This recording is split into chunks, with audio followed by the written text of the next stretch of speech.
मंडळी जय महाराष्ट्र, सर्वांचं स्वागत आहे आपल्या योजना करू लोकप्रिय यूट्यूब चॅनलवरती। या योजना करू लोकप्रिय यूट्यूब चॅनलला आपण जर सबस्क्राईब केलं नसेल तर आपण सबस्क्राईब करायचं आहे। आता 1 जानेवारीपासून हे नियम आता लागणार आहेत। हे 3 नियम काय आहेत जाणून घेऊया व्हिडिओच्या माध्यमातून।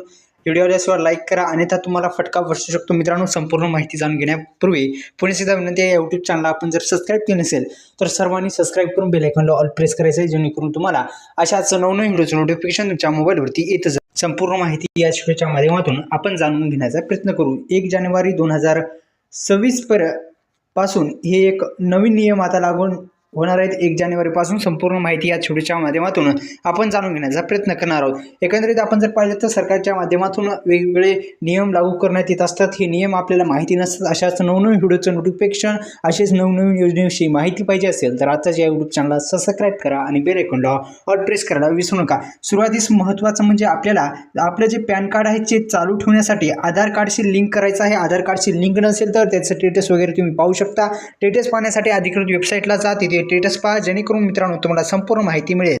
मित्रांनो, पॅन कार्डला तुमचं आधार कार्ड लिंक असणं गरजेचं आहे। नंबर 1 महत्त्वाचा आहे। नंबर 2चा असा आहे की आपल्या मुख्यमंत्री माझी लाडकी बहीण योजनेची EKYC करणं अनिवार्य केली आहे 31 डिसेंबर 2025 पर्यंत। नंतर 1 जानेवारी 2026 पासून हे लागू होईल की महिलांना ज्यांनी EKYC केली नाही त्यांना हप्ता मिळणार नाही। हे महत्त्वाचा दुसरा नियम आहे। तिसरा म्हणजे आपल्याला जी गाडीला नंबर प्लेट बसवायची आहे ती सुद्धा नंबर प्लेट बसवून घ्या। नवीन नंबर प्लेट जी बसवायची आहे ती तुम्हाला बसवायची आहे। असे एकूण 3 महत्त्वाचे नियम आहेत, ते तुम्ही पालन करायचं आहे। आणि आधार कार्डशी पॅन कार्ड लिंक करून घ्यायचं आहे, EKYC करून घ्यायची आहे। हे महत्त्वाचे काम आहे, ते करून घ्या। धन्यवाद।